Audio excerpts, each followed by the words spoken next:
says medical call. It is a vacant house. There is no patient here. Do you have anything further? Great. We're near the intersection of Skyhawk and Hawker. Colors half black and half teal. No, please coming.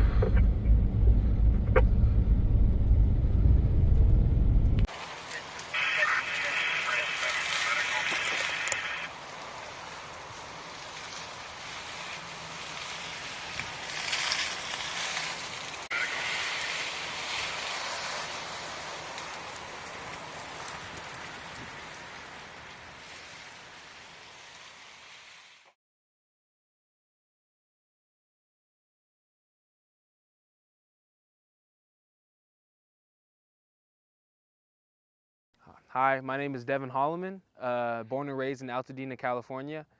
My house is at the entrance to Eaton Canyon. At the top of my street is, if you just look out onto the street, you'll see a sign that says, "Hello, welcome to Eaton Canyon." I'm born and raised there my whole life. The Eaton Fire impacted me in ways that I hadn't thought possible at first. You know, like living in Southern California, wildfires are something that you're always gonna have to be careful of. But having something just placed on your front door like this is special. Wildfires, you sort of have a relationship of, that's something that happens, that's something that someone else deals with. But for it sort of to be put on our plate as a family was very, very stressful. My grandmother had to evacuate her home. We had to evacuate our home. We were living in a hotel for 2 months, more specifically, probably around 77, 78 days. My grandma's house didn't survive. Our house thankfully did. But just the displacement, the stress, the new set of challenges that insurance laid onto us, like all of that situation was very, very stressful. My grandmother was just recently diagnosed with Alzheimer's, so it's been very difficult for her to sort of remember a lot of things. We see that going more and more day by day. One thing that was definitely exacerbated by the fires was the change of scenery and the impact that had on her memory.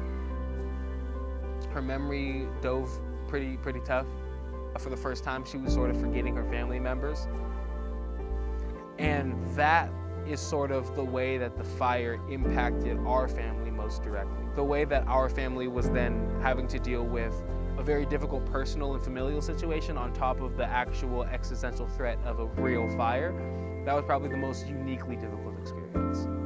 I've always been proud to be from Altadena, Pasadena, the greater Los Angeles area, but seeing how everyone can come together for each other during a time like this is one of the most uniquely inspiring experiences.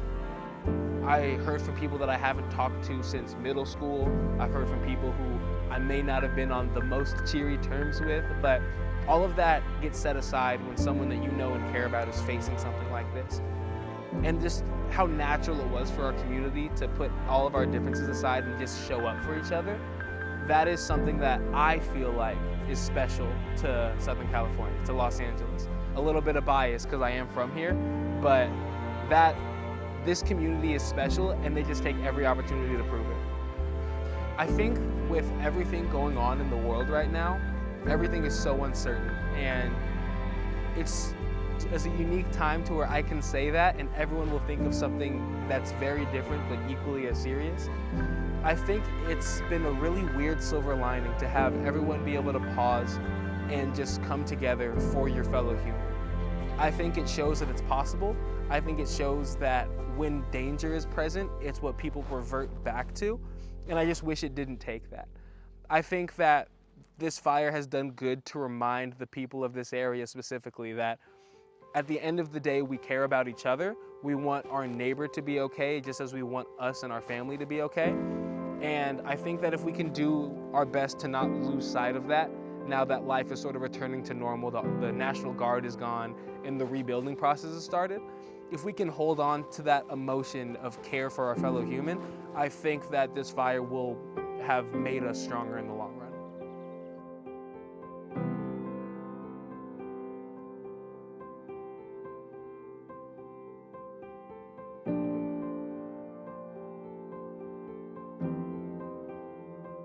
I'm Dewan Deyuno Hanna.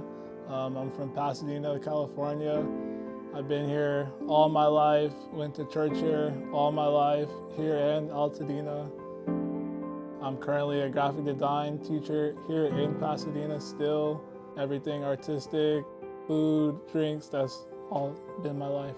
In 2016, I had a graphic design assignment in high school, and it was a type poster based off a quote that you made or that it was popular.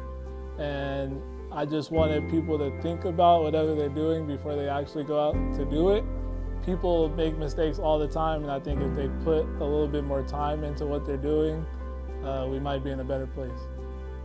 The Eaton Fire was interesting for me. I was in the warning zone, so I was always prepared to leave my house, but I never ended up having to leave. My cousins, on the other hand, I ended up going to help them move stuff out of their place. They were in the evacuation zone. I believe on the 7th or the 8th, I ended up finding out that my church that I've been going to all my life in Altadena had burned down, and that was probably the most devastating thing for me, just to see something I had put a lot of work into or had always spent a lot of time at. It was all gone. So I like clothes. I'll go to the thrift store all the time.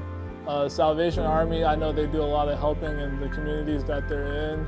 I went by their store one day and saw like a surplus of all-purpose jackets. Surprisingly, after the Eaton fires, we had a random rain season hit, and we ended up coming up with an idea where we found the all-purpose jackets, and for the people that lost their homes and all their clothes, like we wanted to try to make a jacket that they could represent Think First in, while also having a replacement jacket for what they lost in the fire. And then for the people that just liked the jacket, if they wanted to buy one, those donations would go towards proceeds for giving people who were affected by the fire money. For the jackets, I know a lot of people who wanted to buy one, just not affected by the fire at all, but they had a high level of eagerness to donate towards something that was for a cause like the Eaton fires. We got to think about something more impactful than just a piece of clothing, maybe, to get people back on their feet. Some of the people who are part of Think First have backgrounds in architecture, and we know that all the homes that have been lost, they plan to rebuild them. So hopefully we can figure out some type of program to get involved in, to kind of work hand in hand to start building back up the homes. I think I'm realizing that even though I'm around students who may not care all the time as a teacher, I think involving my students in the process showed me that no matter how bad or like ill-behaved they may be, there's a hope, because during the process they were like super eager to like come help me print the jackets and hold down the frame while I was putting the ink down. So to see them want to put a hand in it, it helps me know that the future is on a brighter path, and like we're in good hands. If I had to tell the community anything going forward, I would tell them we'll be back. The fight is definitely not over. That happened, but we'll be back.